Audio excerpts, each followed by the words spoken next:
Nerds International proudly presents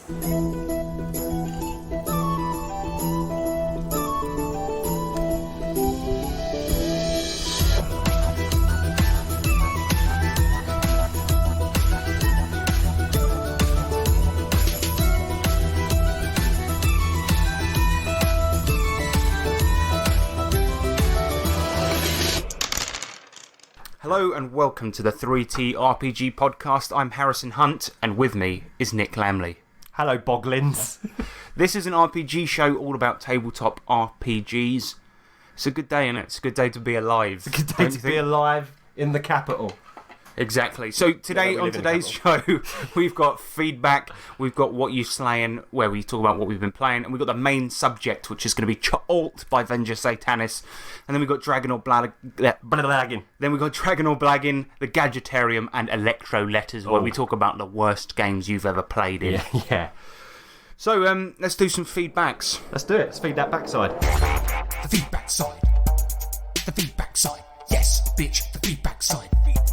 It's the feedback section.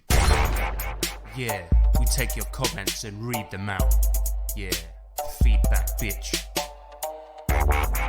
Okay, so obviously last episode we did an episode all about the time where Steve Jackson got raided by the US Secret Service, and a lot of people responded to this on Reddit. It's one of our most popular episodes ever. I know, yeah, I can't believe it. So a lot of people like conspiracy theories. Clearly, yeah, always Reddit, innit? We should just change into a conspiracy theory podcast. Let's do it. We get some foiled hats. Yep, coronavirus was done on purpose. It's been engineered by George Bush and McDonald's. Exactly. But yeah, so Plasman30, he says, as far as I know, Steve Jackson Games is the only company to be raided by the government, have all their computers seized and destroyed, but is still in business. Point. Yeah, I think that's probably about right. I got a point. Angry Zen Ingress says... I love the Reddit names. Yeah.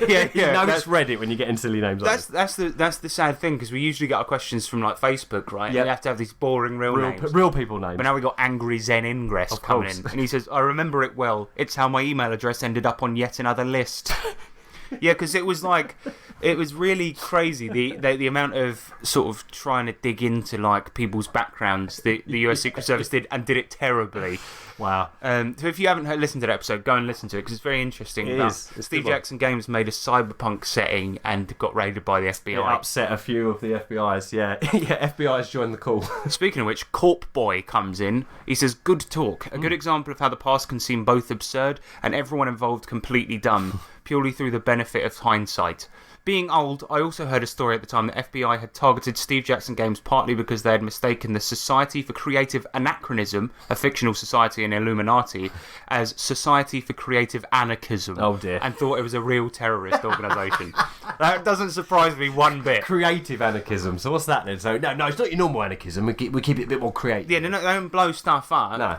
They paint more creative. I don't know, like they paint post boxes blue. There you go. To confuse people. Yeah. And I mean, if you know your history about the whole Secret Service debacle, now, and the way the FBI once raided TSR as well, it's like it really doesn't surprise me that and at some point somebody just did like a spell check on their sort of warrant, and they went, oh no, what have we done? We've got it all wrong. Oh my god, this is awkward. Daniel Irwin says, yeah, the authorities in the 80s had no clue how to deal with hackers, so they defaulted to treating them like terrorists. It's very reminiscent of the Satanic Panic in that sense.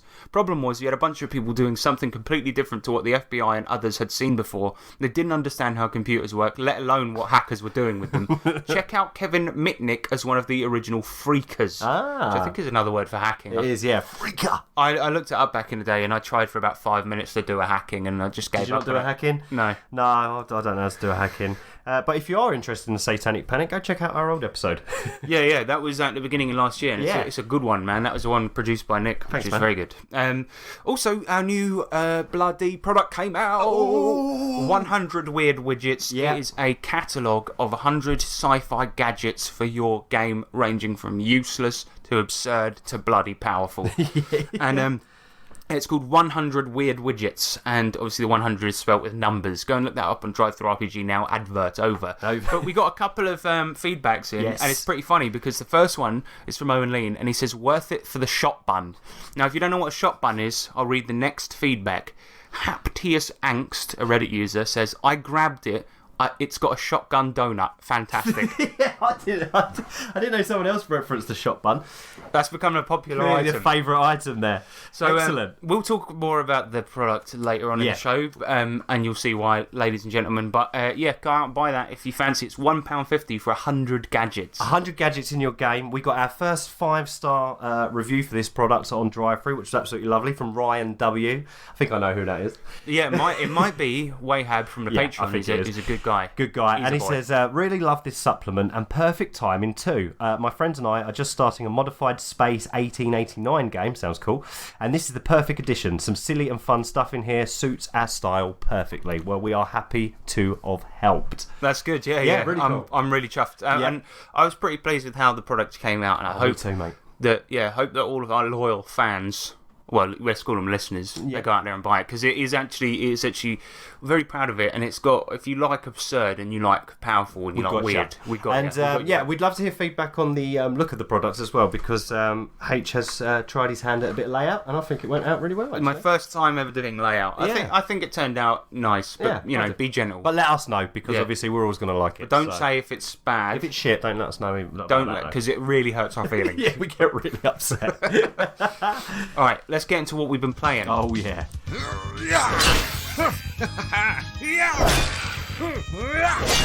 And it's one of these. Oi, yeah. What you slaying? So, obviously, we've been playing our D&D game, and the D&D game is where the heroes have come into the possession of a disused zoo and have to populate it with monsters. That's so it. It's a bit different. Yeah. But recently, we've been doing sort of a side story where one of the team's sons have been kidnapped. Yes. And they got kidnapped by this crazy clown, a bit like It, but a bit more powerful. Worse. Yeah. And they've been tracking it down. So last game we actually took a little break from D&D and played some DCC. Yeah. Because what I did is I used I've been using a Lamentations supplement called the Punchline for all the characters, the mini setting, things like this. But then as the actual dungeon where they had to go and retrieve the kid, I used Carnival of the Damned by David Beatty, which is a DCC module. Yeah. And it's a tournament module, which means it's bloody hard. And you're supposed to, the more encounters you get through, you win. And for this one, basically, all of the heroes turned up at the Carnival of the Damned, which I renamed to Funopolis. And they turned up, and as they get to the gate, there's a bloke who's like, "Oh, mate, something went down in there, mate. You don't want to know. It was pretty bad." And then he starts telling them story, and so we go to a flashback where we run the funnel, and that's what happened while they were in there. Exactly. So the actual flashback that the guy was telling becomes the funnel adventure that we played. So all these guys, which took a little bit of time to sink into a couple of our mates. Yeah, Sean was like, "So what's going on? And our characters controlling those characters?" I'm like, "No, why would it be like that?" I think Ryan was like, "Hold on, what's going on? Just don't worry, mate. It's fine." Did he get it in the end, do you think? I don't think he did. I think he's still wondering what's going on. But yeah, so essentially these guys took control of a big stack of 0-level characters and had to get them through these bizarre challenges. Yeah. And the characters would get wiped out and things like this. And but at the end of the funnel, well, then they've got a free pass right to the end if they get to it, because they now know the way, because the guy at the entrance has told their characters. It's a bit meta, but it was fun. It's fun. Yeah, it's and good. The adventure's crazy. It's like 180 pages or something. Oh, bloody it's hell. really big, and it's like basically all you do is you have to find these 6 keys and put them into a door to unlock the final encounter. Yeah. And you have to go around all the circus attractions, and they're all bugged out and weird in some way. Oh, mate, yeah, we had loads, didn't we? We had a pie eating contest, which was disgusting.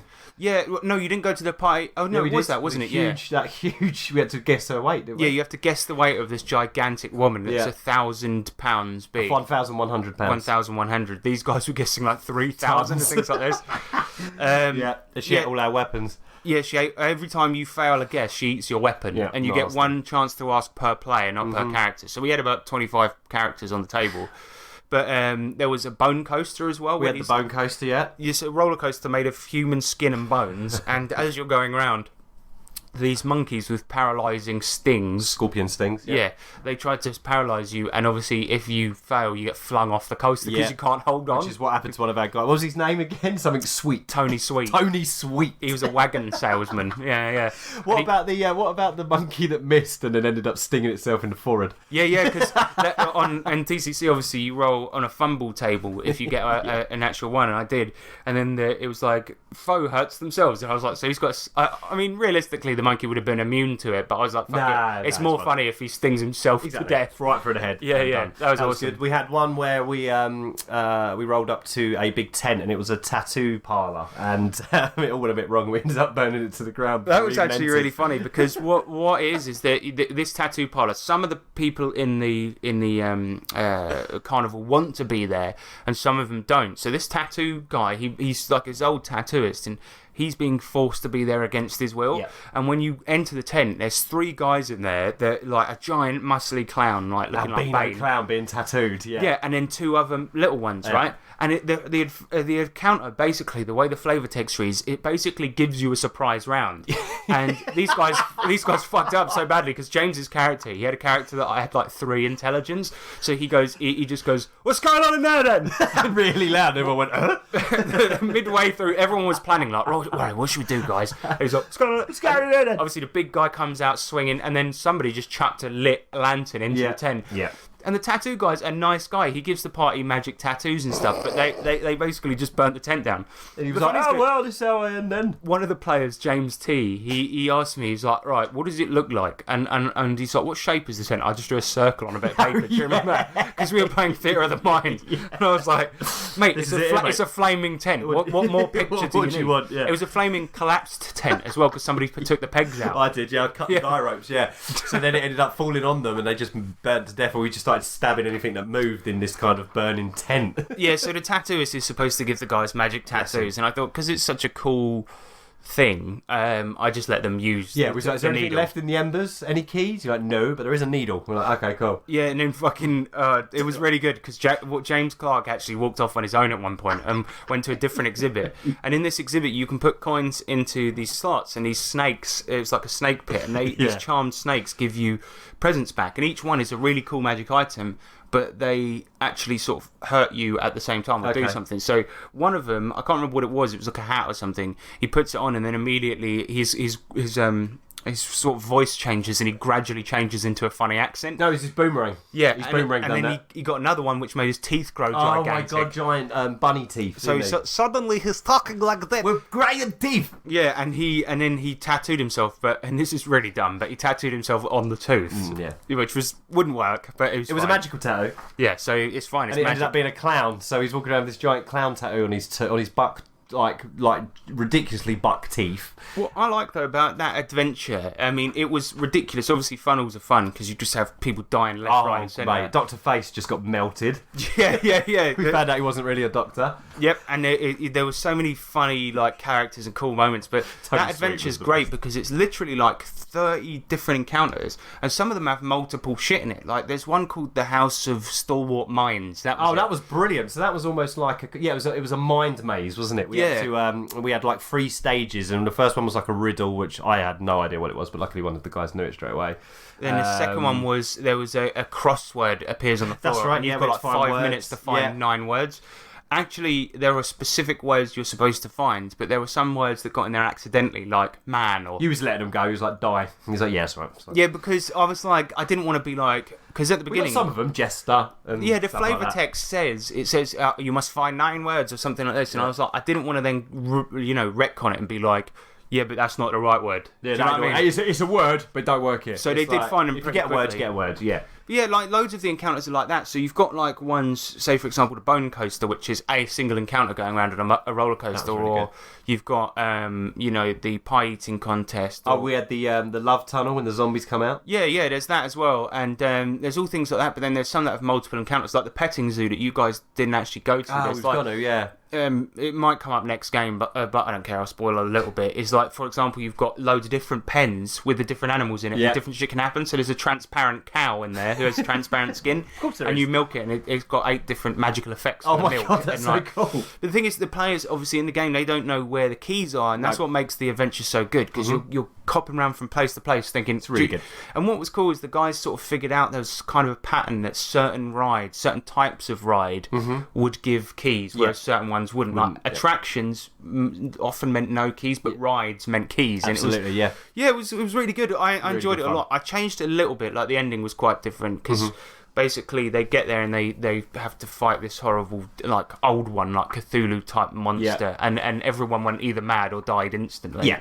But so then we essentially totted up the scores. If you survive an encounter, you get a point. If you do something cool, you get a point. If you do something daring, but you lose a point if you meta and try to walk away from encounters. Walk away from stuff, you meta, you lose a character if a character dies. Yeah. So all of those get. There's a running tally as the game's going on. Yeah, and then the winner I awarded with a instant level up for their D&D character. Yours truly got it. Yes. Yeah, you did. Yes. And the good thing is that you were starting a level behind with your new character. Because your last one died, and now you're up to scratch with everyone else. So it worked out. Perfect. Yeah. Yeah, it was really the tournament way is really, really fun at playing a game, and it's a fantastic intro for non-players, I would say as well. Yeah, because the competitive element as well can kind of make it kind of fun. And you don't get too attached to a character, which is nice because I think, I don't know, if you're introducing someone to the game, I don't know, maybe sometimes it's kind of counterintuitive to let someone have a massive backstory, fall in love with their character, and then sadly they die through, not being experienced. Well, this is what it is with the Critical Role crowd. One of the main characters died after like 3 fucking years, which is a pretty good run. Wow, right? And they went mental. It's like, what? He can't die. That's it. They don't get it. Yeah, they don't know what role playing is. So bless. There you go. And so with this, you kind of, like you say, it gets it into your head right away. Not to be precious. No, that's to enjoy right. the character and play it, but not to be precious, because we had some great characters that night that just out of nowhere died. Gone. Like there's a gravedigger being played by James T, and he's the way he talks. You could barely understand what he was saying. We had a car salesman at one point. We had a guy that was an astrologer, and Ryan played him like a hippie. He's like, the stars have aligned, man. Dude. Yeah. We had. Oh my god, we had. I was a corn farmer. I was a woodcutter. I liked there was at one point where you had someone that had 1 HP, and I was like, I rolled damage, and I was like, so does 4 damage. How many HP you got? And you just looked at him, 1. I would have died anyway. It was cracking. Yeah, so we had a little stack of players. Bloody hell, James T got through his original stack and a second stack, I think. He got through eight characters in that one night. So if you can, check out Carnival of the Damned by David Beatty. It's also by Purple Sorcerer Games, who make a lot of cool stuff for DCC, so it's one of the better ones, honestly. So check it out. As well. How did you generate all the million players? Exactly. I used the Purple Sorcerer website. Yeah. And the cool thing is about that, they've got a 0 level character generator. They've got upper level character generators for DCC. The 0 level, it prints off 4 on one sheet, and you can just cut them in half and give them to somebody. And you can do it in a variety of styles, or from loads and loads of different books. Like they've got the 0 levels for America, for Cyber Sprawl, for DCC, MCC. Brilliant. Yeah, so it fit any campaign you want to run, or one shot, or whatever it is. That's the thing. Funnel. Fucking. The Purple Sorcerer website is basically the best resource for DCC. It's fantastic. So if you can buy one of their products, you better have a fad. Yep, and get the app as well, because it's free and brilliant. It's a good app, yeah. Yeah, really good app. All right, well, that's about it. I mean, we were going to talk about 100 weird widgets, but we're going to do that a bit later. We'll talk about it later. We'll talk about it later, listeners. You've got to hold on to your seats, mate. All right, let's do a main subject, shall we? Let's do this. Main. Subject. Magic. Main. Subject. Tokyo. Main. Subject. So, today we are talking about Cha'alt by Venger Satanis. Yeah. What is it, though? Well, I'll tell you, Nick.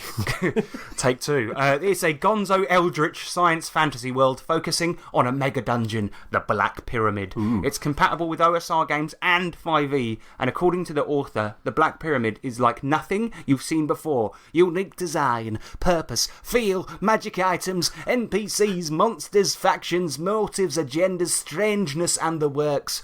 I'm fairly certain Venger Satanis isn't from North England, but that's the voice I've decided to give it. Fair enough. And just a couple of disclosures before we begin. We did get sent review copy for this, and he is quite nice when you email him. Yes. So that might sway our opinion, but bear in mind, if there's something we don't like, we will say it. As we always do. But if you're nice to us and you send us things, we will review it. And But just ignore that I said that. Wink. Wink, wink. But yeah, before we get into the actual game, right, I think we better address the elephant in the room, the eldritch elephant in the room. Oh, yeah. That Venger Satanis, right, he's a little bit of a controversial figure, and he's one of these ones as well that I can't really figure out why. I've turned away from my mic for a second. But yeah, just have a look at some of the artwork in that book there. So I've just handed Nick one of Venger Satanis' other books, Girls Gone Rogue, a supplement for Alpha Blue. And I think he's controversial simply because of the artwork and themes in his books, which are often adult. There's sleaze. Okay, there we go. Yeah, there we go. So we've got a picture of a lovely buxom few women being, well, let's just call it, it's tentacle porn. It's cartoon, but that's what it is. Yeah. And yeah, I think that's basically it. Somebody, Sean Patrick Fannin, tried to have him banned on Drive-Thru RPG because of the content of his books. What? That guy? Yeah, well, yeah, exactly. I mean, he was calling to have him banned. I mean, and the thing is, they're often described as being like sleazy in a teenagery way, where it's like loads of tits and things. I haven't really read them, but I think that's part of it. And another thing is that yeah, there's Krang from Teenage Mutant Turtles Holding a boob. Holding a boob. Yeah, so I think the other reason, Nick, is that Venger is a little bit of a controversial figure is because on National Trans Day last year, he came out as being trans species. Right. And he believes that he is a Cthulhu mythos monster. Mm-hmm. Okay. Hence the name, hence his love for Cthulhu stuff. But I will say this, I'm not judging him, I don't care. What he's doing, it's not hurting anyone else. Staff helmet from fucking Spaceballs. Yeah, well, there's Doctor Who in one of his other books as well. So yeah, so we're not here to... We don't judge. I mean, the reason I bought the Alpha Blue books was to review on this show, and I think I got a good experience out of them because I showed the artwork to my wife and she just sighed and left the room. So, yeah, the thing is, I think that's basically what it is. And I'm not judging him for the trans species thing. I think, whatever, you do you, man. Yeah. But I also think, because he believes he's a mythos monster, right? That makes him uniquely qualified to do an eldritch setting. Well, that is true. If anyone's going to know about it. Then it's somebody that is one. Yeah, exactly. Right? So, exactly. This is the thing. So what we'll do, we'll get into a bit of Chult now, which he says is pronounced Chult, or however you want to pronounce it. That's what he said. So I'm going to pronounce it Venger Satanis' Magical World of Fun. No. Is that all right? No? Okay. No, stick with child. Right, so first off, let's start with the book then. So you've seen the cover for Chult, right? Yes. You like it? I do. You need to speak into your mic. I know. Oh, is that how it works? Yeah. Sorry, I'm getting a bit wrapped up with this artwork. So. Right, you can have a look at that later in your private time. I do like the cover. It's fantastic. Yeah, it's really good. It's got like all these stalks with eyes. Yeah. You can see the green and purple and the black pyramids like front and center. Yeah. And it's a really, really beautiful cover. And you can see that it was like hand drawn as well. It's really, really nice. And a lot of the artwork as well. I've been sending it to you. It's really good. And it's very, very well drawn. Some of it quite racy. Oh, it's getting hot in here, but let's get into the game. It's very good. So, the foreword by the author himself does sort of set the stage for the rest of the book. He says that the Black Pyramid is where he focused the bulk of his efforts. Considering that it contains 111 rooms, that's understandable. Yeah. Originally, he continues, it was more like a traditional dungeon with loads of levels leading up the pyramid, but he wanted to do something more unique, so he altered it to be a trans-dimensional underworld as mythic as it is gonzo super science. That's a nice word. You buying into this yet? I am, yeah. The genre he puts the book into is funhouse mindfuck. Perfect. And is supposed to be enjoyed in a deeper fashion than killing monsters and getting loot. Good. It's more about exploring and making sense of this weird world. Mm-hmm. So, the book begins with an overview of the world and a little history. Essentially, the world of Chult was originally like a typical D&D world, a world where many of its inhabitants worshipped the Old Ones and followed their ancient traditions. It's rumoured that the Old Ones are so chaotic that this reality is the only one left after they destroyed every other single one. The last place. So the last bastion. So, they're like Cthulhu mythos, like upper level old ones, right? Proper. And they were just bored and so chaotic they just destroyed everything except Chult. That's basically it. Big party, and that's sort of Chult was all that was left. Yeah, so by default, Chult became the resting place for the old ones. And predictably, this meant that a good load of people came corrupted, and these people became the Dark Ones. Ooh. And according to the book, the Dark Folk lived in disharmony with those favouring light, unwilling to wage a full-scale war. Which is kind of weird, because when they say that they were at contest with them, but they weren't really doing a war, What were they doing? Painting post boxes blue? Yes, it causing anarchy. Just weeing into people's letterboxes. Absolutely. Running into pubs and going... Have we spoken about that before, or was that off air? It was off air. Okay.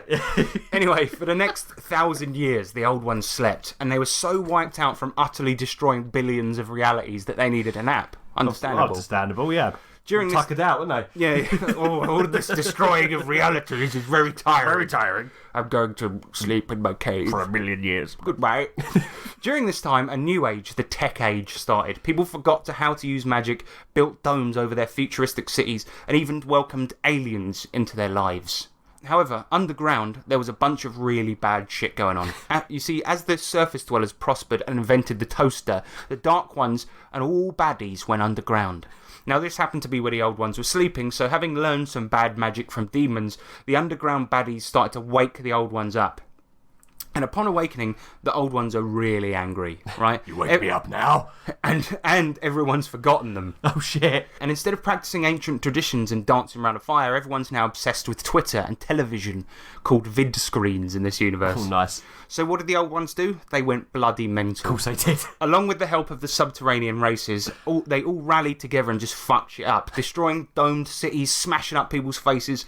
But the fight wasn't exactly one-sided. Not only was the toaster invented, but the surface dwellers also had laser guns, spaceships, and technology so badass that, as the book says, it matched the power of Cthulhu. Yeah, so these guys actually gave Cthulhu a fair fight. I think they were more embarrassed because they was like, I only had a small nap and now look at this shit. Yeah. Well, it's been 1,000,000 years and all of this has happened. They have guns. I look away for 1 minute. And look at this mess.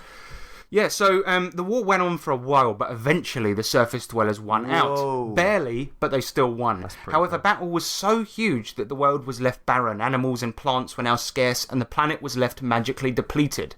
And as the book puts it, swaths of desert reduced to black glass from neutron cannons. The largest portion of Chult became a radioactive wasteland. Oh my god, this is so good.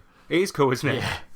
Some of the dead Old Ones did wither away in the desert, causing yellow-green rivers which replenished the world's magic, but with one rather annoying side effect. The Black Pyramid was now charged with energy. This gigantic structure was previously just a folktale, and now its power was drawing every bad guy, every monstoid, and every grungmonger from Chult to it.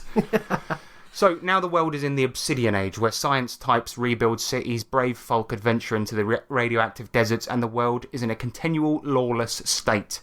And that is basically it for the premise. Fuck yeah. It's cool, isn't it? Yeah. I was like, I really had no idea what to expect from this. And I often find like Mega Dungeons a little bit dry, but the flavour for this is really good. Mate, that's so really cool. good. There was all this shit going down with the Cthulhu monsters, and then they ruined everything. Then they had a nap. Then civilization was able to make technology and kind of rebuild, and they come back. Well, that's what makes it cool, because you can adventure in a typical D&D fashion or a typical... post-apocalyptic fashion. Yeah. But you've also got like really high super science gadgets that you can find as treasure. And mysterious, Lovecraftian monsters and mythos there as well. It's got everything, but like it doesn't feel kitchen sinky. It's more like with the premise of this, it's more like it's kind of and it's got all the best parts of those things. Yeah. So it's been cherry picked for greatness. So the next part of the book is a few quick rules on travel, crossing the desert and such, with rules for wearing armour in the desert and how much water you need. Mm-hmm. It, of course, has a part about radiation. The desert is called Skba. And it's obviously full of the stuff. Loads of radiation everywhere. Yeah. So if you travel for 3 days without radiation pills, you must roll a d20, and when you get a 1, you get radiation sickness. On a 2, 3, or 4, you get a mutation. Yay. To get rid of radiation sickness, you basically need to rest up out of view of Chult's suns. Oh, okay, so yeah. But let's have a look at mutations. Yeah. When a new mutation is rolled on a table, each player contributes an idea towards it, like a benefit, flaw, or weirdness. So let's say you get metallic skin mutation. What would you add to that? As a what? Like a bonus, a flaw, or a complication? The flaw would be that within sunlight, that Chult's sunlight, it can bounce off of it, and it's almost like putting a magnifying glass on something, so you can just burn shit by accident. Yeah, so if anyone stands near you, like your teammates... If they're in the right angle... and they might get disadvantaged because the sun's in their eyes because you're next to them. Whatever, yeah. But yeah, I might go as a benefit that you can slide for miles. There you go. Yeah. Something like that, because it's like really smooth or whatever. Frictionless. So what happens every time you roll a mutation, right?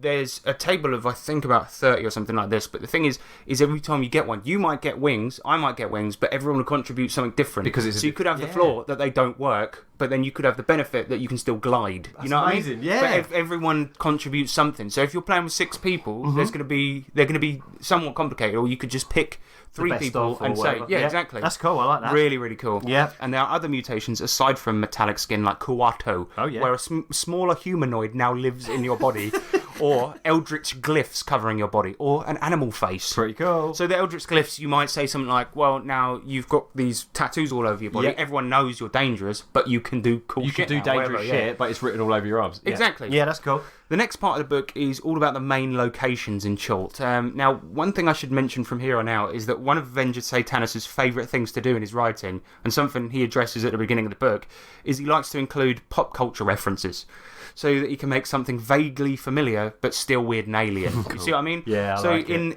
Alpha Blue, for example, his previous game, he's got like Doctor Who in there. We just seen it's got Krang holding a boob in there. Like, loads of weird shit. But that's why he does it, basically. Everyone loves a bit of nostalgia, a little reference. Yeah, exactly. So one of the first locations we'll talk about is Agrabah, as in the place from Aladdin. This is the largest city in Chult. It's got banging street food, exotic spices, and is ruled by a bloke called King Drutal, whose wife is part lizard, part demon. Oh, love, don't piss her off then. But actually, Drutal is really nice and really wise, and it's rumoured that he's actually a dick in disguise. Not a physical dick, I should point out. I mean like an asshole. No, I mean, surprise, he unzips and he's a penis. No, like a bad person. Is what I mean. Yeah. So apparently people who really know him say that he's quick to anger and will torture a servant on the drop of a hat while dancing to their screams. Oh, lovely. Agrabah also has the largest spaceport in Chult, a gladiatorial arena, and of course a monthly sacrifice to the gods. Essentially, to keep the place safe, they kill one citizen, usually somebody nobody likes, and believe that this appeases any nasty forces wanting to destroy the city, like old ones and shit. It's like that. Do you remember that Fallout bunker when they offer one up to sacrifice every month? And then they realise they didn't need to. The only way they could have stopped it by just saying no. I remember that. Yeah, that was awesome. Yeah, so there's also another great location called the Gamma Incel Cantina, and there's got to be a reference to actual incels somehow, although I can't really get it. This is where, to quote a book, spacers from all over the galaxy come to kick up their tentacles and have fun. Okay. This is also where spice frackers hang out. Oh dear. But what is a spice fracker? Yeah, what the hell is that? Well, aliens essentially use machines to suck Zoth out of the planet. Okay. And Zoth is liquefied remains of dead gods. And when refined, it becomes a spice called melange. Okay. And there are loads more like very good locations, but this brings me nicely to factions you encounter in the setting. So of course you have the spice frackers. They travel the wastelands trying to get Zoth, and if you're trying to get it too, there's going to be trouble. Like not scavengers, but yes. Yeah, kind of, yeah. Salvagers and stuff. Yeah, I get it. And, so there's also the Ascenders, who learned about the tech age from holographic crystals and therefore have mechs and guns, and they roam the desert.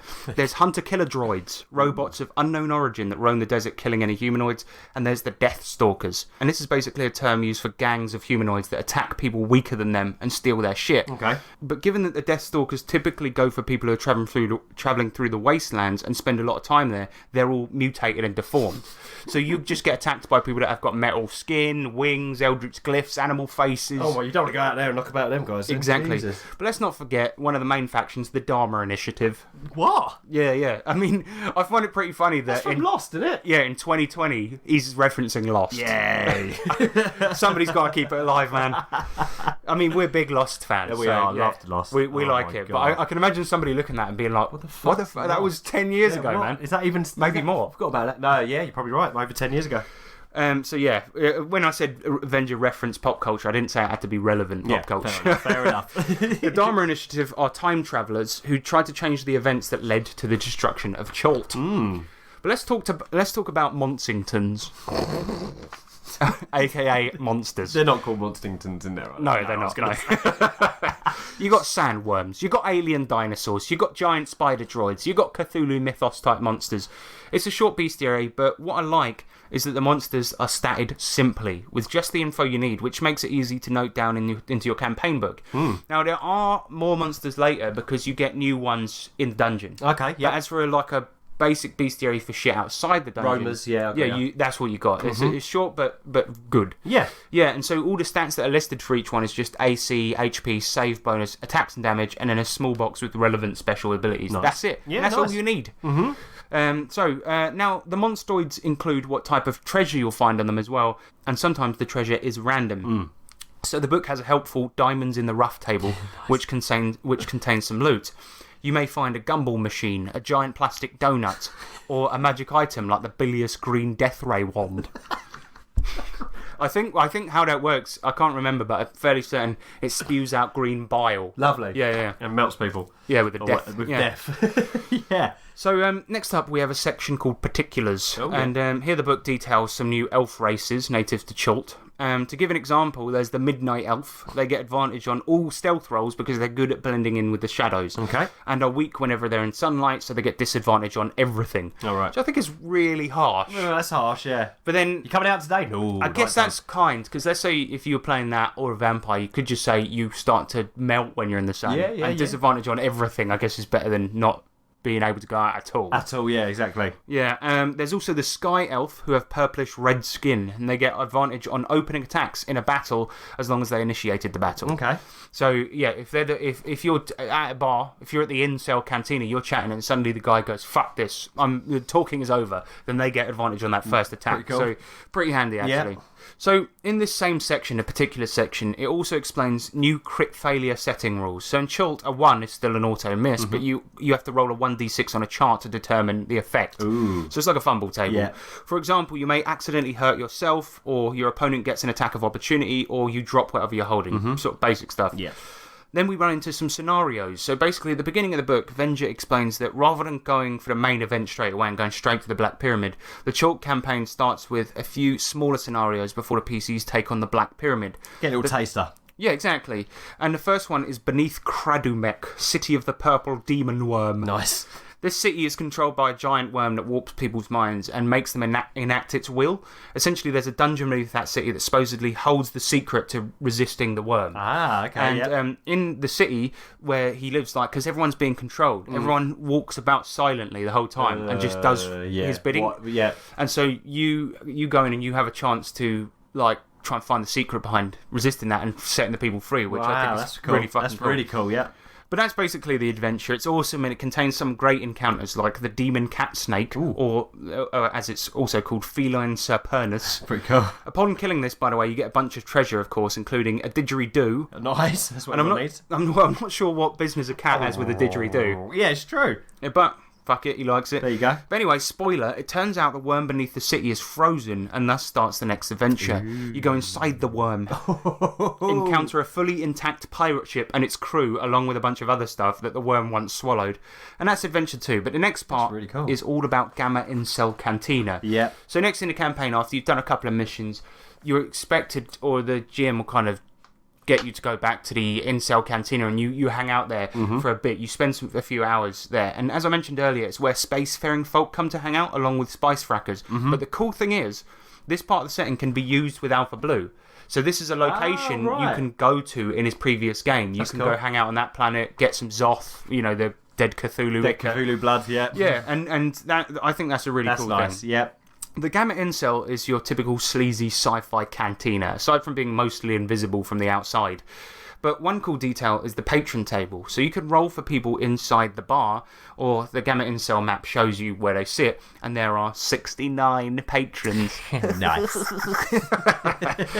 Some examples of these patrons include Bok. Bok. He's a VIP cyborg fitted with synthetic tentacles, facial scars, involved in humanoid trafficking. Oh dear. Or there's Quan, the Klingon male.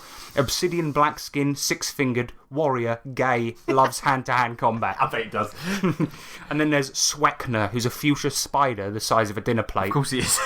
And Swekner is a tour guide, hothead that doesn't want to get mixed up in a revolution, messily eating shrimp.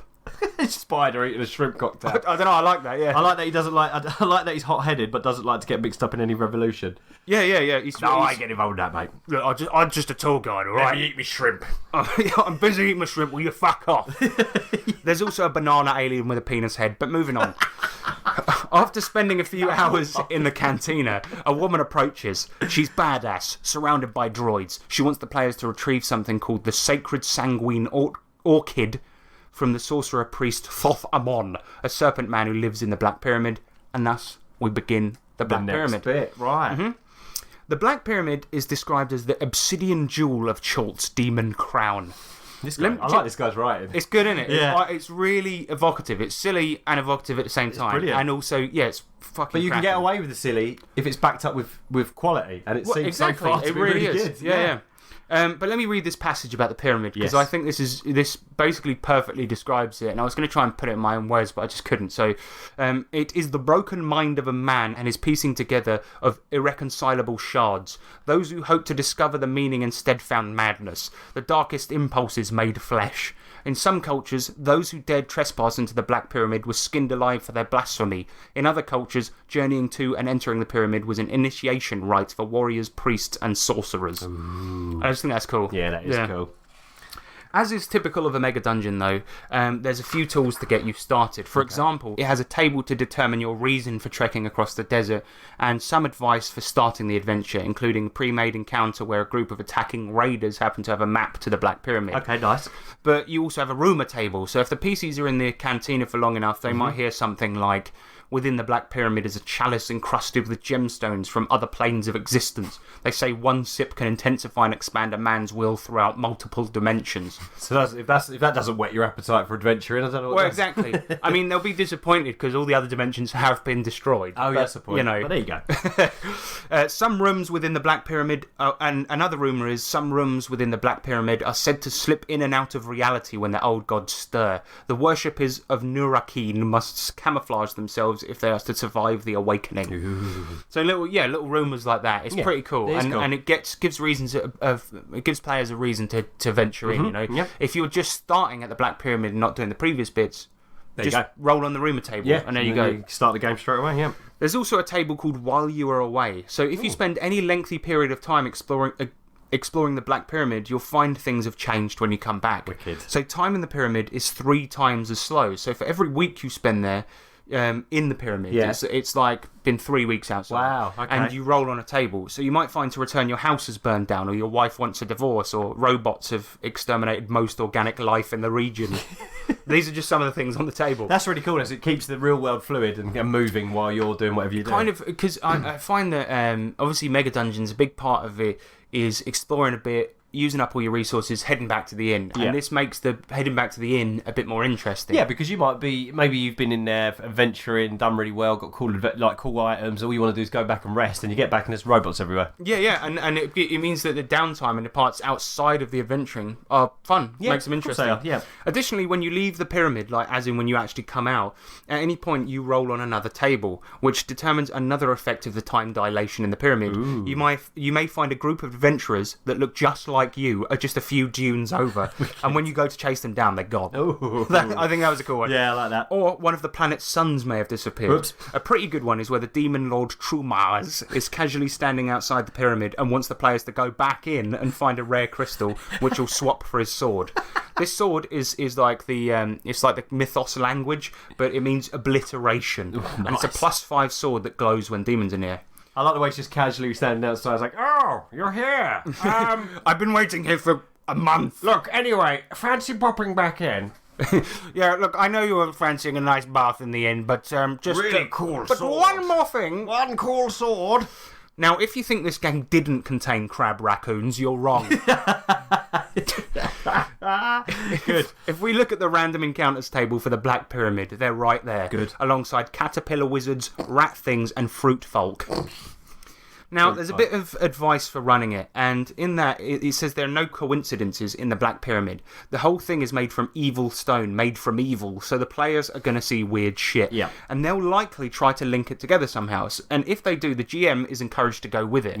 So, subtly confirming their suspicions. Oh, the book just says, make them go more mad. Yeah, exactly. So they go, hang on, but that looked a bit like that thing from the other room. I think they're linked. And the GM will just go, perhaps. That's they are. That's what the book says to do. It says, don't say yes, just say perhaps, and look down at something and take a note or some shit. Yeah, really good. parts of the dungeon are colour-coded. You need crystals to get into each colour-coded section, and these are difficult to find, and people that have them tend to hang on to them because they can find weird shit, you know. Now, remember Zoth, that weird goo made of dead old ones? This can be found in and around the pyramid too. You can use it to double the effects of a spell, to oil a sword and give it +3 for a limited time, or perhaps you want to dip your wand in a blob of Zoth. And I don't mean, you know... Yeah, okay. Well, then your wand gets recharged. And, so if you typically wands, they have a certain amount of charges before they run out, and you can just dip it in there, get all the charges back. Well, good. Does this work for the meat wand? Yeah, I put a note in there. Does this work for the meat wand? Let's find out. Knowing Venger Satanis' writing style, does. It definitely does. Dip your wand in there, you get +3 to making love. Bonery, yeah. Nice. Additionally, if you get a bottle of Zoth and chuck it at an enemy, that's 3d6 damage. Ouch. But perhaps the most deadly use of all, as we mentioned earlier, Zoth can be refined into the spice melange. Feed an enemy the curry made with melange and they'll be shitting for weeks. Nice. I don't know that's true, I did make that, but I like to believe it. Hit the cannon button. Yeah, exactly. Found within the dungeon itself are factions, strange treasures, ever-changing multi-dimensional rooms, and as the dungeon is often shifting and manifesting weird shit, there's a table for when players re-enter. I love it. They might find several dead humanoids lying on the shiny black floor, or an alarm that's sounding when they enter but suddenly stops. Shit like that. Yeah. The next pages are dedicated to each room of the pyramid. As you explore its smooth black rooms, you come to some of the most bizarre shit. I'm not going to go through every room, but here's some highlights. Remember the fruit folk that I mentioned before? Oh, yeah. They're in room 13. Here's a quote from the book. A seasoned strawberry warrior named Sumatra is giving a speech. He's attempting to fire up his fellow fruities so they may charge into the next several rooms, kill anyone who refused to submit, and declare themselves kings of the Black Pyramid. Grape Ninja has an itchy trigger finger. He accuses the adventurers of wrecking the balance between rooms before the fruities can utterly destroy that balance by declaring themselves rulers. And I sent you the artwork for that. It's really weird. I wonder what that was. It's like it looks like something out of a kid's TV show. love They're like it. little 3D renderings of fruit. Yeah. No, it's see, the thing is, you read the whole book and you think there's quite a serious tone to this, but because he takes advantage fully of the weirdness of Cthulhu-esque shit and multi-dimensional shit. Well, that's the thing. When you throw anything you can throw multi-dimensional in means that you have carte blanche to literally go as crazy as you like and just be like, well. And it doesn't have to be always weird, black, crazy shit scary. from other It universes. Can just be odd. Well, what they say, rule number one. So the rule number one of apparently writing good scary stuff or making a good scary film is making stuff seem normal, but making it ever so slightly different to make it weird, basically. Well, yeah, I hate Doctor Who, but there's one good episode, the Weeping Angels first one, because it just made people scared of statues. Now, right, yeah, exactly. But yeah, you're absolutely right. And the thing is, when there's portals opening up and weird shit in a pyramid, spewing out everywhere. Yeah, the thing is, if there can be anything, make sure there is anything. You know what I mean? Not just the same old mythos shit we used to. So, the fruit people, it is weird, it is gonzo, but I like it. Yeah. In room 25, you'll find a room with 1,000 barrels in it and 1,000 typewriters. The barrels are filled with monkeys. If the monkeys are freed, they'll start work on the complete works of Shakespeare. Oh, it's that old thing, isn't it? Yeah. There's a full-on marketplace in there, a temple to Cthulhu, and there's a place called the Clown Quarter. Oh, for God's sake. These clowns are insane and should be described as a posse. I'm not joking. I think it's a reference to the Insane Clown Posse. Of course it is. On the ICP's in there. Yep. On the walls in the Clown Quarter, there are 111 eyes. At one point, you'll find a bunch of guys in there as well playing VR Chult. Everything they see in the video game is actually real and Chult. I love that there's like numerical numbers for shit as well. 111 eyes. Well, yeah, because there's 111 rooms. Yeah, cool. Now, I don't want to spoil much more, but let's just say there's a room called the Pizza Pit. But the rest of the rooms are just as fun and creative. And at the end, there's even an alternate system to play this with called Crimson Dragon Slayer. Ah, yeah. So this is Venger Satanis' really hyper-minimalist D20 game. Nice. Which is really rules light, and he calls it an 05R game. So it's like a mix between OSR and 5e. Yeah, nice. Exactly. Yeah. And it's not bad. I've listened to him... not for long, admittedly, playing it on his channel on YouTube. and he uses Crimson Dragon Slayer, and it's quite good, but it's very rules light to the point where I think it says you don't even have character sheets. Oh, you wow. just pick a class. Oh, okay. All right. Yeah. So not my cup of tea, but I did like the rest of the book. What are you thinking? You a chalk man? Tick. Yeah, Yeah. I loved it. Just all of it really sounds really cool. I've always been a big Cthulhu fan. I love the creepy shit, but then I love the popular culture references and the gonzo-ness of it, and it's just well written. Like the history of it, leading up to the point where you start adventuring. I think it's fantastic because you've got so much to work with there. What's great about it as well is it doesn't take the piss with the history. Or basically everything we said here takes place over like a couple of pages, and it's like it's really, really rich, as you say. There's a lot of wasteland. There's the map's pretty small actually, with only like a few key locations, all of which are really good, but all the rest you can fill in yourself. Yeah, mate. So you can play Cthulhu by the way of Fallout. And I liked it as well because the mega dungeon, it doesn't include any more like stupid rules and things like this. Like when I read, what was that other fucking one? Barrow Maze, right? Yeah. The thing about that is to make it big. What you had to do was make a lot of the rooms generic, and they all follow a similar theme. They're all tombs, they're all skeletons, they're all. So if you've seen one, you've seen 100. Yeah, and I got you. with this, every single room, you don't know what you're going to see because instead of going from a random encounter list of wandering monsters, you have no fucking idea what's going to be in the next room, and I really like that about it. And I bet my bottom dollar, you'll have parties that are playing this game that will escape the pyramid, get back to the incel barrow or whatever it's called. What's it called? Cantina, sorry. And they'll be going back to the Black Pyramid. Because Part they want to two. see what's They next. want more shit, or they want to understand more, or Yeah, they because want. you can get loads of weird shit in there, and you can also the shit you're going to see is just remarkable. Yeah. And this is the type of stuff I like because it's. I'm pretty good at coming up with ideas for games and stuff like this, but sometimes you just pick a bunch of weird ideas out of some crazy bloke's brain and put it into 111 rooms, and it's all the work's done for you. Exactly. Everything's weird, and it's shit you're not going to expect. And I bet you get people going, "How do you think this shit up?" You're like, "I know, weird, isn't it?" Yeah, just my crazy brain. Yeah. It's so brilliant. I love it. And the last thing, obviously, we'll talk about the presentation. You've seen the artwork. Yes. Some of it is racy, but not nearly as much as Alpha Blue. But there was No. Alpha Blue's almost filth. pornographic. Yeah. That is filth. Yeah. But this one, I think the artwork is spectacular. One of my favourite ones is there's a guy heading towards the pyramid. He's got a sword in one hand and he's got a give way sign in the other hand. Although in America it's called yield. I love that. And the artwork really summarises how the game as well. Like it has got, I'll be honest, a lot of shots of big-breasted women adventurers. Sure. But they're going into rooms and you see the cat snake and you see it's got Dinner plate monster spider. Yeah, it's got a good mix of really dark artwork and really funny artwork. It's brilliant. Like the book, the whole idea behind it is this kind of, like you said, like this kind of multi-genre type mix-up, and even the book's done like that, and it's it just means that you've got a lot to work. You've got loads to work with. Well, you can make it any way you like. The type of way I like to run fantasy as well, because you guys will often find super science shit or. In our current D&D game, there's TV companies and TVs and shit. Yeah, but it's all still grounded in magical ways and of that's working. what this is, yeah. But and that's still technology, so yeah. I think this is a product that appeals to us a lot. I think like it. I personally think that anyone should go and buy it. It actually was sending us a physical copy. Excellent. I don't know where that is, if it's lost in a post or something. No, it's in another dimension. It's on its way. Yeah, unfortunately. Maybe it got lost in the Black Pyramid. Who knows? So we're still waiting. Yeah, still waiting, Venger. I mean, you can send another one if you like. If you like, mate. He's done with mind.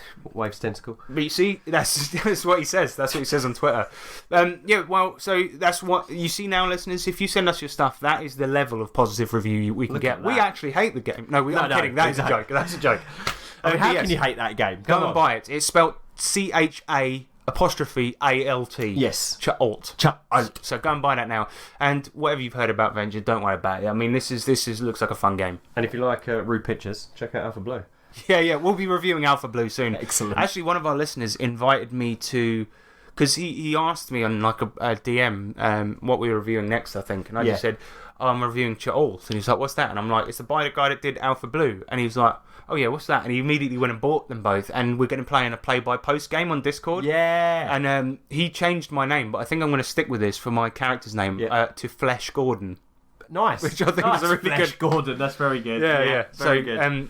Yeah, so it's basically a big sleazy sci-fi thing, so hopefully I'm going to get to play that. But yeah, everyone, bye Chult. Yeah, go get Chult. Bye. Oh no, we're going to go into another segment now. Bye. Dragon or Blaggin'? Hello and welcome to Blaggin' or... Fucked it. It's like my Wild Die days. Do you remember when I just could not say a word properly ever? All I had to do was the contact details and I still got too fucking nervous and messed it up. Hello listeners and welcome to Dragon or Blaggin'. And what do we do in this segment, Nick? In Dragon or Blaggin' Cthulhu edition, I will give you I'll be giving you 4 potential adventure names. Yep. 3 of them are bullshite or blagging, and 1 of them is a dragon, which is the real one. So, and this is all based on Cthulhu? All Cthulhu inspired. On theme. On theme. So these are, these are all potential, like I said, so you've got to pick the real adventure out of these 4. You ready? Very good, yeah, I'm ready. Right, number 1, let's start. So, which one is a real Cthulhu adventure? Is it The Fading Light? A Mother Always Knows? Born into Darkness? Is There a Doctor in the Mansion? I really like Is There a Doctor in the Mansion? If that's not a thing, we need to make that. But I think it's A Mother Always Knows is the real one. No. That's a good title, man. Oh, no, it's Born into Darkness. See, I thought that one sounded too obvious. See, this is why this is fun, because the more Cthulhu adventure names you read, you get a feel for it. You're like, okay, yeah. right, okay. Right, so number 2. No, it's 0 points so far. Number 2. The Watcher in the Wind. Mm-hmm. The Trail of Yig. A Damnation to Remember. The Dark One Always Calls Twice.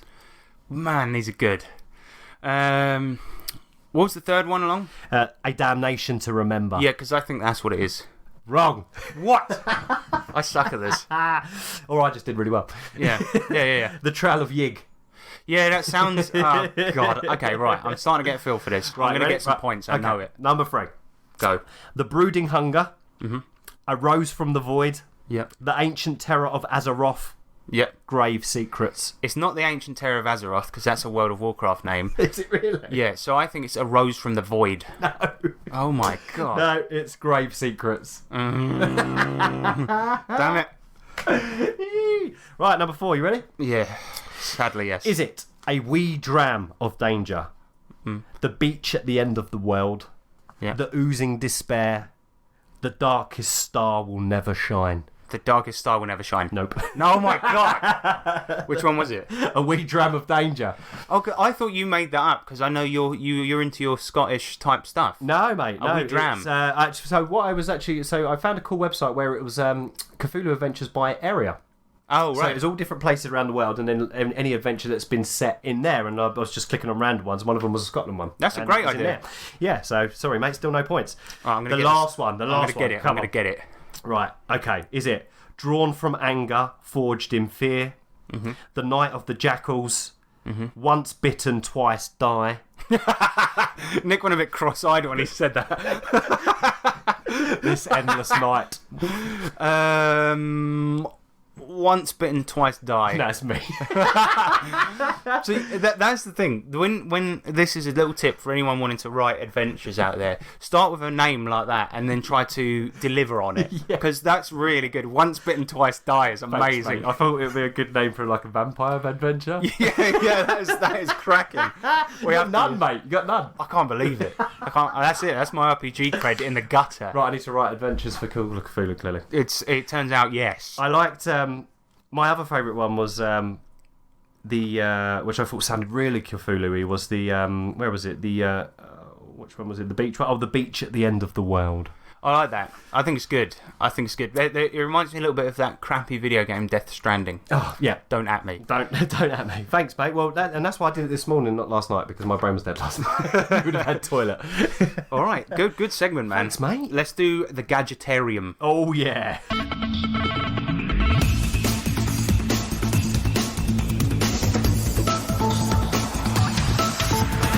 The Gadgetarium. Yeah. Welcome to the Gadgetarium. In this segment, what we like to do is highlight our favourite gadgets or magical items that you can use in your games. Yep. And of course, we've just written a supplement with 100 gadgets in it. Absolutely. So what we're going to do is we're going to highlight some of the cool ones from that. Is it lame? I don't know. But you can take these ones away for free and use them in your game. Yep. I'll start with my ones.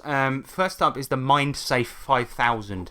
All right, and in our book we don't give like a price. Instead, we give a price rating. Yeah. And then you can come up with a price for it yourself because different games, different economies, exactly whatever fits for you guys. So the MindSafe 5000 is a price rating of 6. And here's how it goes. Are you the subject of a brutal interrogation, or perhaps your thoughts are being read by Brazilian psychics? Using the MindSafe 5000, you can store up to 2 megabytes of surface thoughts away, openable by a password. Simply hold the safe in the palm of your hand, stare intently at the sensor on the front, and think of something, then designate a password by saying that word out loud. Then, your thoughts will be semi-painfully torn out of your brain and safely stored away until you need them. Little handheld MindSafe. Just stare at it. I love the idea of just staring at this little box. Imagine if people were interrogating you and then you somehow got the box out of your pocket and then just went bananas and that's the password and they were like, say bananas, you motherfucker. No. The next one is I like this simply because of the comedy factor. Is the leg disabler. Price rating 7. This smooth metal stick has a single function and a single button. Press the button and a flash of light will emit from a bulb on the head of the stick. Anyone within 20 feet who is not wearing sunglasses will immediately lose the use of their legs for 1d6 minutes. If you're being chased and suddenly everyone's just going to flop about on the floor. And then away they go. Very good. Right, so I've brought a couple with me. Well, I want to point out one of the things we did do. Not all of the items are like quite as useful as that, but we wanted to have a few in there where people could come up with their own fun ways to use them. Exactly. And I think this is a good example, your one. I hope so. So I've got the Row Butler. Price rating of 1, so it's nice and cheap. Mm-hmm.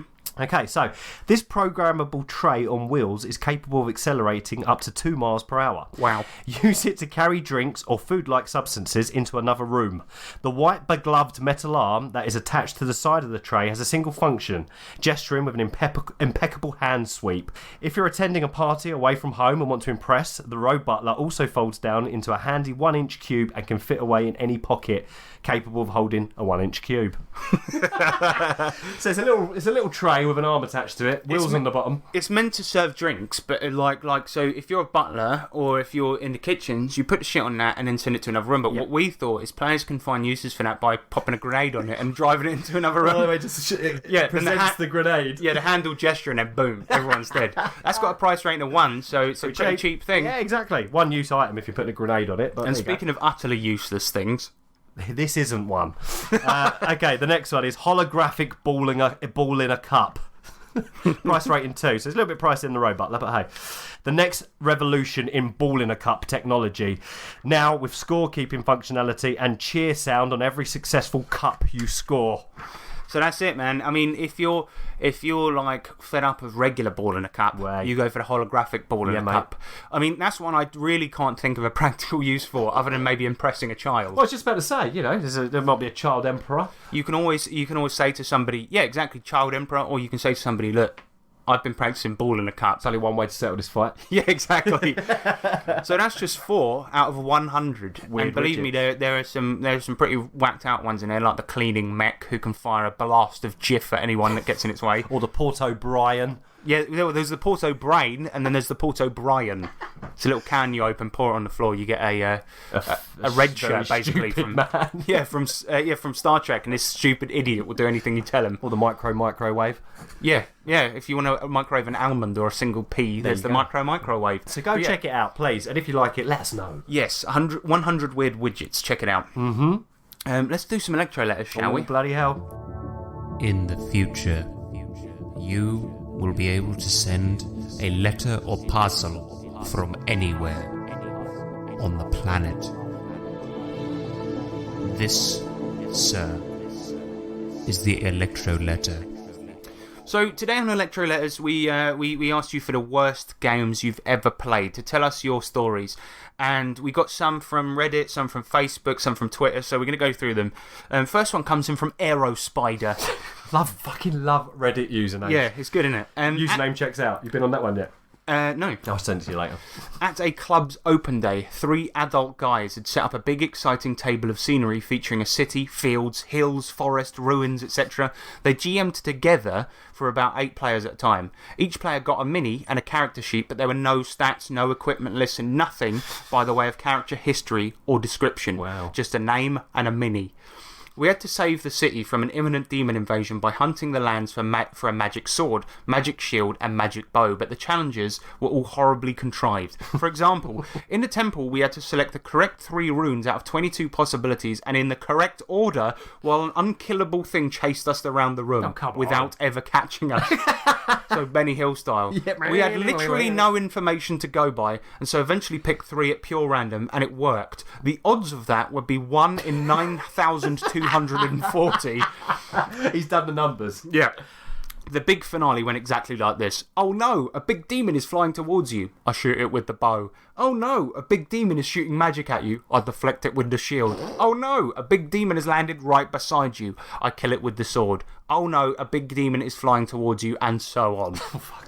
That does sound bad. Pretty bad.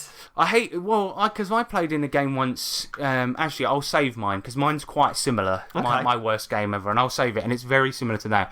Next up, a Reddit user by the name of Altogether Guy.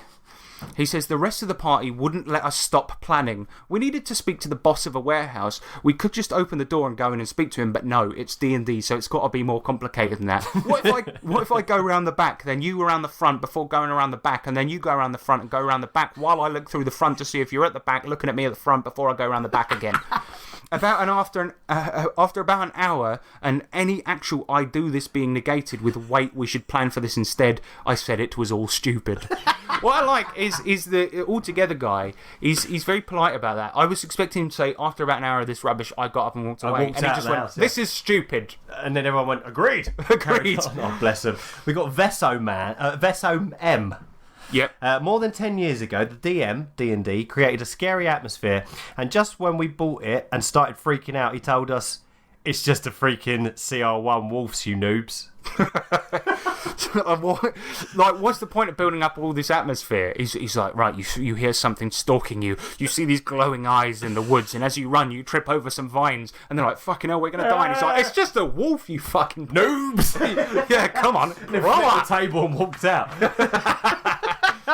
Daniel Irwin, he says, not a bad game necessarily, but my first game upon returning to the hobby was Deadlands Classic, and although I loved the setting, I got very frustrated by the GM and one of the players. In one session lasting 3 hours, all we managed to do was walk up a road into a town. Oh, wow. That was it. The rest of the session consisted mostly of the players in question and GM arguing over the rules. No pacing whatsoever, just nothing going on. Loved the setting, hated the game. Fair play. That sounds so boring. Yeah, I mean, I might have told this. How can you argue about Savage Worlds rules? It's not even that hard. Yeah, well, you'd be surprised. Well, I mean, yeah, that's true, yeah. There was a time once where there was one of our players that we played with before, Phil, who doesn't listen to this, so we're all right. Oh, we're all good. He said that he's been playing the same D&D game for 2 years. Oh, my God, and he's been in the same combat for 2 years. That's right. Standing in the same space, swinging, because none of them can ever agree on rules. So they spend about half an hour actually playing, and then 4 hours arguing. Yeah. And so like it happens. Hell. Yeah. Stephen van der Weyer, he says, many years ago, a friend was excited about running Werewolf the Apocalypse game. It was a new system to us, but the group had a lot of fun building our characters and getting excited about the lore and game world. In our first session, as our mission was being set up, all of the players reacted similarly with unease at the prospect of being led off by an NPC, and my character voiced the group's concern in a semi-confrontational way. This blindsided the GM, and I was told that my character had offended the Elder, and his only recourse was to take a ceremonial dagger, head out to the nearby woods, and commit ritual suicide.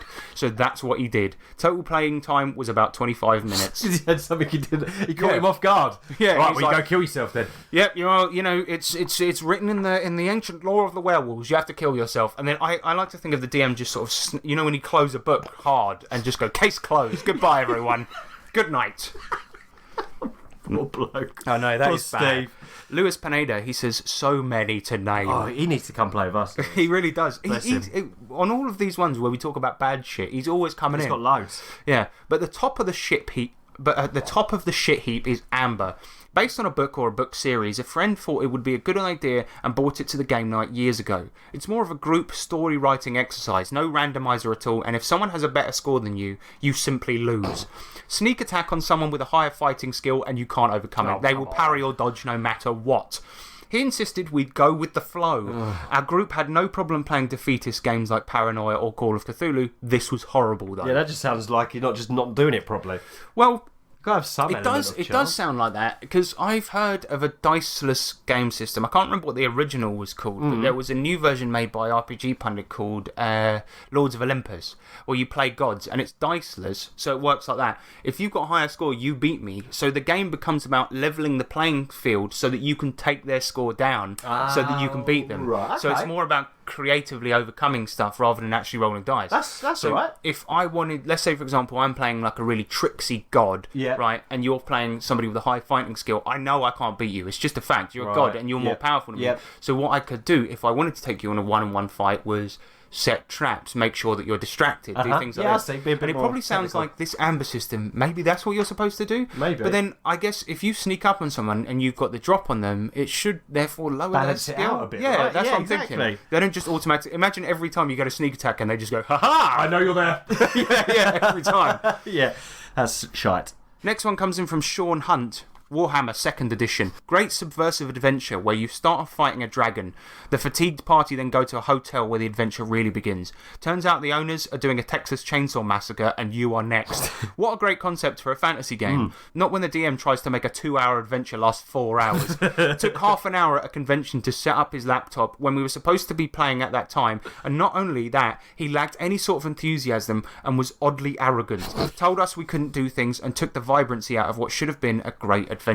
Ouch. I was at the same convention where we had a 2-hour game. where he's talking about.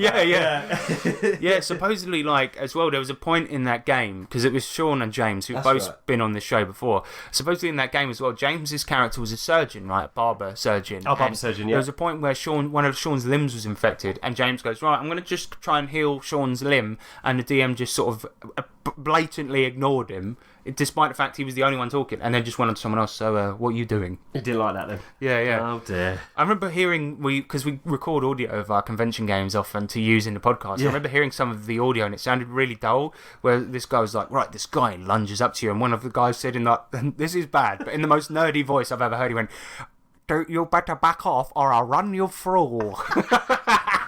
I don't know why that stuck with me, but it was like he was trying to be threatening, but it just sounded so bad. Do you reckon there should be like some sort of a so like, you know, in order to drive a car you need to pass your driving test to get a license, right? Do you reckon there should be like a DM license? that Absolutely. you have to get to prove that you're not a dick? At least at cons, because most people's horror stories come from cons. Isn't it? Exactly, because the people that go to the you know, I'm sure this happens, like people that run games at cons, they think that they do the best game in the world. Of course they do. And maybe the only people they play with are people that go, yeah, it's really good. I think I've been really lucky. Well, we both have with our con games, because I've been we've some played crackers. mostly good ones. Yeah. But yeah, you're right. Like, I mean, I've played some games where it's been world-class games, and we've had some that were bloody awful. And we'll get to our worst games at the end of this, and I think I know what yours is going to be. But Owen Lean comes in. He says, right, well, the first campaign I played in was utterly awful. A players versus GM one-upmanship bullshit fest in the Deadlands universe. Is Deadlands just a tracked shit then? Must do. I could honestly fill a book with the awful games, like the time the GM put us in a completely unwinnable situation just so his PC could come in at the end and Dave Yar by killing the Sundance Kid. I don't know what Dave Yar means, but whatever. So, and gaining the top OP relic guns that he designed. What? So, final encounter, somebody swoops in. It's the GM's great guy. We've heard stories about this before, haven't we? Yeah. Look, and so if you're GM and you can't have your NPC nickled on fucking Limelight, the PCs are supposed to be the cool ones. Let them be. I mean, it's just crazy. I've never even dreamed of doing that. No. Like, I might do that to end this D&D campaign. The end of that's coming up soon. oh guys, look, it's this random It's dude. Randolph McGubson. He comes in and saves the day. And takes all the cool loot. Yeah, I've got this chest of gold, boys. I'm off to the pub. you later. Bye. Trevor Hurst, he says, my worst game was a Savage Worlds at a convention. The description was that our office party was on a Disney cruise ship and then we got quarantined for what turns out to be a zombie virus. Sounds pretty cool, right? Yeah. Well, the GM was obviously a huge fan of Disney cruises. For a visual gaming aid, we got to look at pictures he took of his last family vacation on a Disney cruise. He also explained how great the cruise was and all the fun Disney-themed things we could do. Did he work for Disney? I was just about to say he was a rep. He asked us what Disney Disney meals we wanted and what sort of Mickey Mouse entertainment we wanted to enjoy. We also got to see pictures of the really amazing terrain pieces he built for other games he had run before. Our Disney Cruise game had only buttons from an actual Disney cruise that we could wear. Oh, God. So this is all the effort I put into another game, but not this one. But have a look at a picture of it. Yeah. It was an infomercial family album themed game. Very good. My second worst game was at the same convention, the last day of GaryCon. I was so hungover, tired and brain dead I could hardly function. While an amazing GM was running us through a game of Trailer Park Shark Attack, Nice. The other players at the table were great gamers and from New York, so they were naturally funny to me because of the way they talk and their laid-back, intense attitude. But I was a mongoloid wallflower who could hardly roll dice, let alone contribute with wit and intelligence. My wife, who was gaming with us, was even more hungover than I was. When it was all over, we left the table feeling nauseous and ashamed. We went to the lounge and drank Bloody Marys until we felt good again. Oh, bless. So what do you guys think happened? One of the players Robbie played with got carried away and killed him. Well, that's kind of far out. Mazes and Monsters is a far-out game.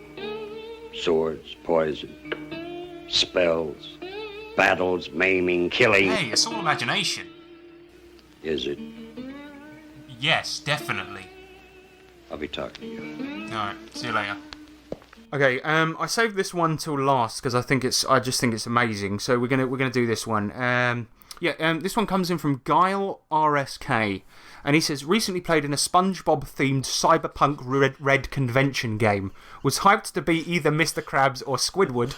4 guys showed up as a group. One of them had talked to the others into how awesome it would be. The others knew literally nothing about SpongeBob at all. Oh, no. The 6th guy was about 17 and spent the entire game in an Asperger's freakout. I am aware and try to be respectful of mental illnesses and struggle with my own, but attempting to moderate with his did not approve the soon-to-be difficult situation anyway.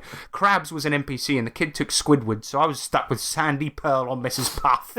I took Sandy. The guy who'd convinced his friends to join played Patrick and immediately began murder hoboing his way through cyberpunk Bikini Bottom. He convinced Mrs. Puff to ram her boat directly into the chum bucket and proceeded to machine gun Plankton's guards. It was only went downhill from there. I laughed a lot because if I didn't laugh, I was going to spend the rest of the time crying. Oh dear. That come from Reddit. That's mad, isn't it? Yeah. I mean, fucking cyberpunk SpongeBob. Brilliant. What I like is that he felt, you know, when you have a character that's not respecting the law, he was like that with SpongeBob. It was like, I want to be Patrick. No, that's so good. We did actually have a couple of general questions as well, but before we get into that, let's talk about our worst games we've ever played. Oh, fuck it hell. So mine's obvious, man. It's going to be so as a lot of people may be aware, Gamma World, right, is a sci-fi retro fucking a post-apocalyptic game for D&D, right? And back in the day, there was a guy, I can't remember his fucking name. Oh, David Oakham, right? Yeah. And David Oakham, he was typing something about Grammar World and accidentally Gamma World and accidentally misspelled it Grammar World, right? Grammar. As in grandma. And he made this great setting where you play as grandmas and you have all these cool abilities. And I played a game of Savage Worlds at a convention where the guy had converted, and I'm doing quotes with my fingers here, converted Grammar World to Savage Worlds, and he hadn't, right? All he'd done was just take the abilities, and he'll say things like, this lasts for 1d6 rounds. That's fucking ages in Savage Worlds, right? And it was all of this. And there was one where somebody could pimp slap people, but every time we said we did something, he would get us to roll, but he didn't know the rules, so he would just say you succeed every time. There was one where I rolled a crit fail on trying to slap somebody, and I still did it and killed him instantly, right? And it was insane. And the whole thing was him as a front to try and get us to make racist jokes as grandmas. And he kept saying things. God. I think I've talked about this on here before, but he kept saying things like, you guys are on the bus, and it's like the bus driver's Mexican, man. Like you're like, man, why is this beaner driving the bus, dude? And that's how he spoke. And we were like, no, don't tell me what my character thinks. We tried to inject a bit of humour into it, like without being racist. But he just kept on bringing it back, and he's like, somebody was an Irish grandma, and he was like, man, you love potatoes, man, because you're like a little Mick. You're a dirty Mick, man. Little leprechaun guy. Whoa, come on, man. mate. Because I know that in England the racist terms are very different. What I've just said there was probably really horrible, but it'd be the equivalent of somebody turning up with a bunch of Irish people at your game and somebody being like, "You're just a dirty pikey, man." It was like, It was so bad. Oh my God. Yeah, and it was awful, and the whole thing was like that. And we succeeded on everything. There was one, right, where somebody did a ranged attack on somebody, threw a brick or something, and the guy... He got a 3, and you have to hit 4 to hit. Yeah. And he goes, "Yeah, you hit her, man." And I just went, "Actually, ranged attacks are a 4 to hit." I didn't want to be a rules guy. And he just paused for a minute and just went, "Yeah, so you hit him," and I was like, "Ah!" And also, he was pretending to look at notes on his phone, but one of the players at the table saw he was just looking at the home screen.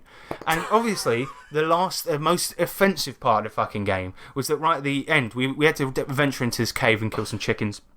And then right at the end, he goes, "You go into the bowels of the cave, man. Let me just get a picture of it." And he's working on his phone for ages. He's like, "Fucking internet here ain't working." Like 25 minutes later, no joke, he comes up on his phone with a picture of a colonoscopy. And he goes, "You're in the bowels of the cave." And he's showing us actual bowels. Yeah. That's terrible. Funny thing is, though, one thing happened. I think I mentioned this on our Con on the Cob one, but... The following year, I did 2 panels at Con on the Cob. Yeah. Did a little couple of talks. Yeah. And I noticed I was doing one about weird RPGs, right? And I was just getting my notes in order before it started. And I looked up and I see him in the audience. He locks eyes with me and he immediately leaves. Because he's heard me complain about the game on the Wild Die. Oh man, I'm out of here. This asshole again, he didn't want to be racist. Goddamn dick. No, what do they call us? What's the Limeys. What's it? I was going to say derogatory term for British Goddamn people. crumpet munching limeys. Tea slurping crumpet munching limey. Perfect. So what's your worst game? And bear in mind, I think the one you're going to talk about, he's never listened to the show and never will. Okay, fine. So I was at a convention. Let's keep it at, Once, and I don't know whether it was because I was tired from so much gaming. I don't know whether the GM was tired. I don't know whether everybody was tired or whether the game was just so incomprehensible. But I just didn't have a clue what was going on. So it was a Deadlands Noir game.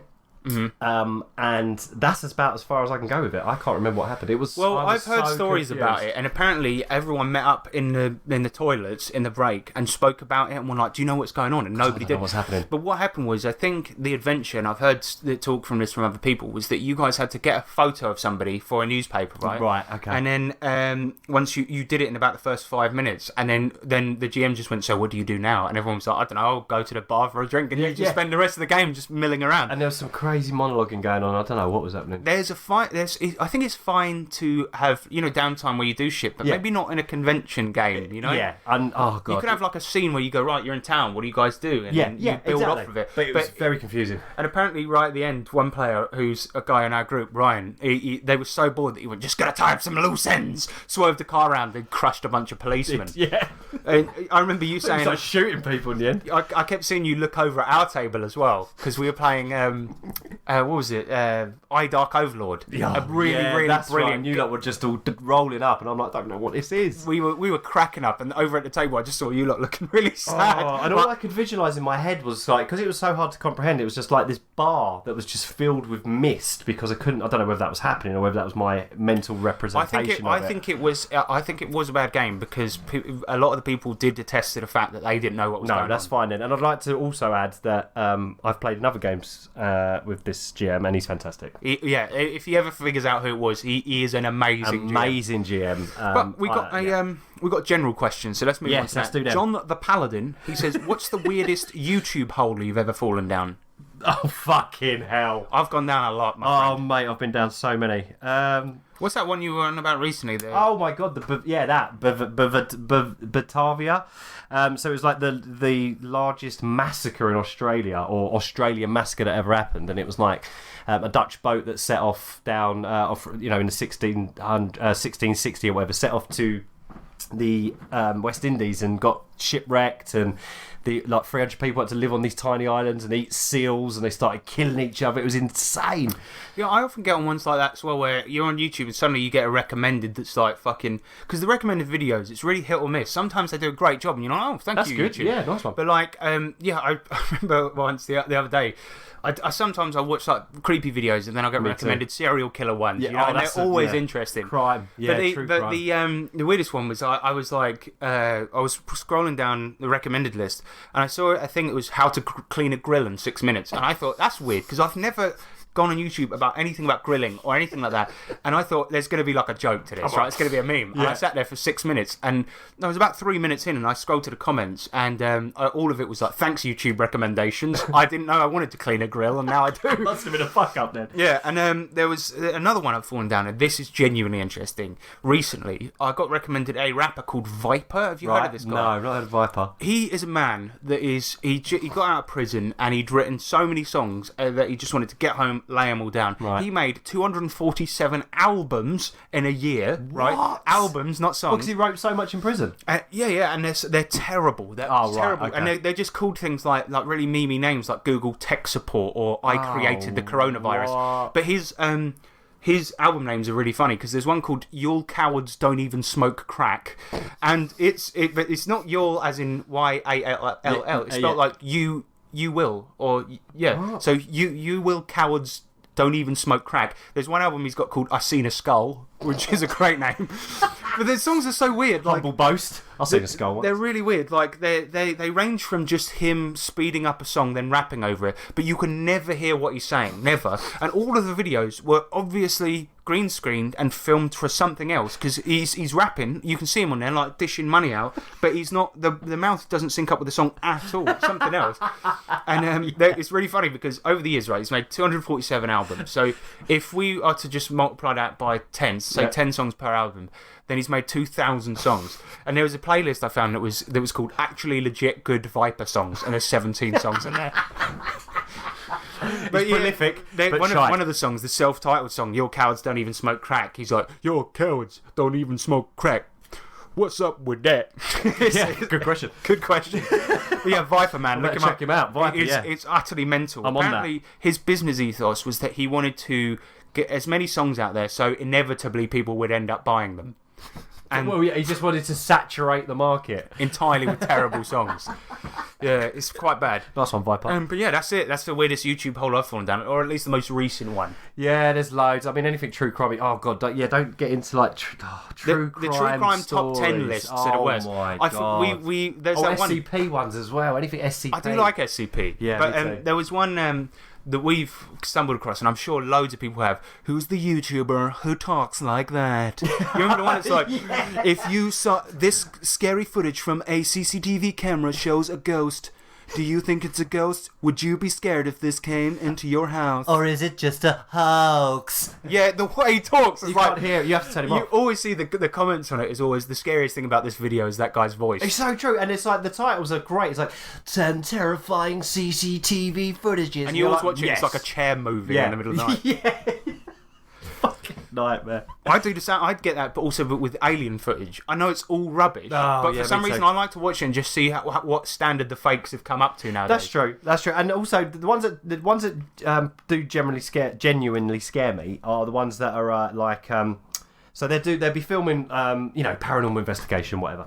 They do a load of stuff, they put it on there, and then the obvious shit is like obvious, but then someone in the comments will be like, "Did you not see that face in the background?" I hate that. And you're like, they I didn't hate even that. know. It terrifies me. And if it was a hoax, they would have like gone on about it, right? But they didn't even see it. And what I always do as well is that I always watch it in bed at night, and I'm night like, time. "This is terrible." Sleeping with the light on tonight. Yeah. And it's one that I don't know why it freaked me out, but years and years ago, it was like a really obvious one, really obvious. But for some reason, it freaked me out. I must have been like 13 or 14, and it was this there was these Portuguese kids are playing this really potato quality camera footage, and then this little gnome just dances up behind them, and all the kids go and start running away.